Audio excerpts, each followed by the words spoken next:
बिस्मिल्लाहिर्रहमानिर्रहीम अस्सलाम वालेकुम। देसी चस्का चैनल वेखण वालियां नूं खुश आमदीद। मेरी यूट्यूब फैमिली दा की हाल है? मैं उम्मीद करनी हाँ कि तुसीं सब खैरियत नाल होवोगे। अल्लाह तुहानूं खुश और आबाद रखे, आमीन सुम्मा आमीन। अज मैं तुहाडे वास्ते लैके आई मुर्गी दी गोडियां दा पुलाव, जिहड़ा कि बड़ा ही मज़ेदार और बड़ा ज़बरदस्त बनदा है। इहदे वास्ते आपां नूं किस किस चीज़ दी ज़रूरत है, चलो आपां चलने रेसिपी दी तरफ। 2 किलो मुर्गी दियां गोडियां, थोड़ा जिना सब्ज़ मिर्चां दा पेस्ट, 1 चम्मच लसन दा पेस्ट, 2 चम्मच नमक, 1 चम्मच जीरा, 1 चम्मच सुखियां धनिया, 1 चम्मच कालियां मर्चां, 2 चम्मच सुरख मिर्च, 1 टमाटर कट्टिया होया, 1 पाइया प्याज बरीक बरीक कट्टिया होया, 2 किलो चावल जिहड़े कि मैं धो के रख चुकी हाँ। चलो हुण आपां चलने चुल्हे की तरफ। चुल्हा चला के उपर प्रैशर कुकर च गोडियां पा के रख दित्तियां ने। विच 1 चुटकी जीरा पा दिता है, 4-5 सब्ज़ मिर्चां पा दित्तियां ने, 1 चम्मच नमक पा दिता है, 1 गिलास पानी पा दिता है।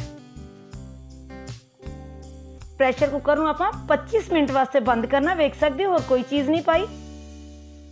25 मिनट वास्ते आपां बंद करके रख दिता है। 25 मिनट दे विच बेहतरीन गोडियां गल जांदियां ने। चलो हुण आपां दूसरा चुल्हा चला के उपर देचके नूं रख दिता है। उहदे विच पा दिता है 1 पाइया ऑयल। ऑयल अपना बेहतरीन गर्म हो चुका है। हुण पा दिते ने प्याज। इन्हां नूं आपां ज़्यादा ब्राउन नहीं करना, थोड़ा कलर चेंज हो जाए तो आपां इहदे विच दूसरा मसाला फिर पा देंगे। वेख सकते हो बेहतरीन अपने प्याज हल्के ब्राउन हो चुके ने। हुण इहदे विच पा दिते ने जिहड़े कि मैं टमाटर कट्टे सी।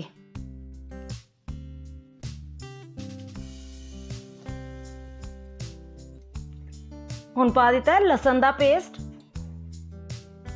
सब्ज़ मिर्चां दा पेस्ट, सुरख मिर्च, 2 अंब दियां फाड़ियां। अगर तुहानू मेरी वीडियो अच्छी लगी है तो वीडियो नूं लाइक करना, चैनल सब्सक्राइब करना, बैल दे निशान नूं दबा के आल ते ज़रूर सैट करना। वेख सकते हो बेहतरीन अपना मसाला भुज चुकिया तकरीबन। चलो हुण आपां 25 मिनट पूरे हो चुके ने। प्रैशर कुकर चुल्हा बंद करके वेट उठा दिता। हुण मैं तुहानू खोल के वहानी हाँ कि गोडियां अपनियां कैसियां गल चुकियां ने। माशाल्लाह माशाल्लाह वेख सकते हो बेहतरीन गोडियां गल चुकियां ने। इधर अपना मसाला तैयार हो गया। उसने प्रैशर कुकर नूं मैं उठा के देचके दे विच लद दिता है। जिहड़ी यखनी है वह भी तुसीं विच पा देनी है। उहदे नाल चावलों का बड़ा अच्छा टेस्ट आंदा है।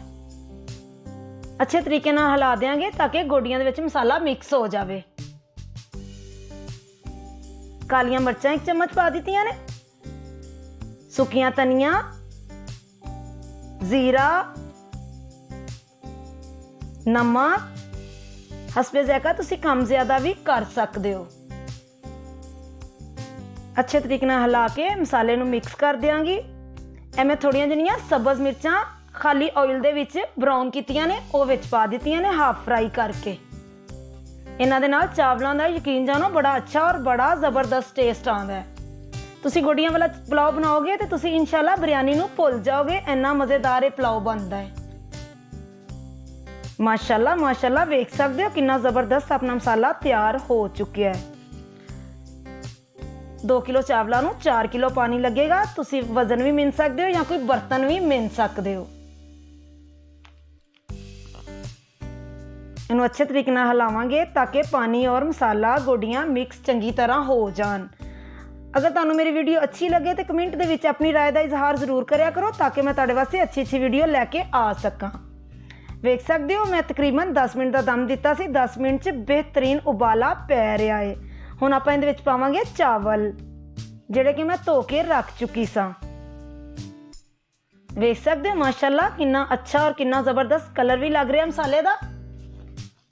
इनू चंगी तरह हिला देने ताकि एक दफ़ा चावल हिलाई देने। उस तो बाद तकरीबन 5-7 मिनट का दम देईदा, चंगी तरह उबाला पवे तो फिर दोबारा चम्मच हिलाईदा है। चम्मच हिलाना जरूरी, वरना नीचे वाले चावल गल जाएंगे तो ऊपर वाले कच्चे रह जाएंगे। माशाल्लाह वेख सकते हो तकरीबन 5-7 मिनट लगनगे। अपना पुलाव बेहतरीन तैयार हो चुका है। नू हल्का जिन्ना हिलावांगी ताकि पानी मसाला अच्छे तरीके नाल चावलों दे विच रच जाए। वेख सकते हो हुण दम ते अपने चावल आ गए ने। हुण आपां इहनूं दम देंगे। पौना तुसी गिला करके दम देना है। हल्की जिनी चावलों च कनी होए तो फिर पौना गिला किया होए तो बड़े जबरदस्त चावल नरम हो जाते हैं। 5 मिनट का मैं दम दिता सी। हुण तुहानूं मैं चुक के दिखानी है। माशाल्लाह माशाल्लाह वेख सकते हो कितना जबरदस्त अपना पुलाव तैयार हो चुका है। मैं तुहानूं हिला के और प्लेट च पा के चेक करानी है।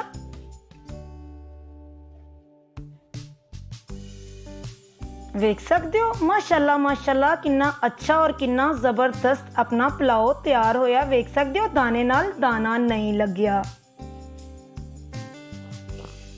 फिर मिलांगे एक नई वीडियो दे नाल। बाय बाय, अल्लाह हाफिज।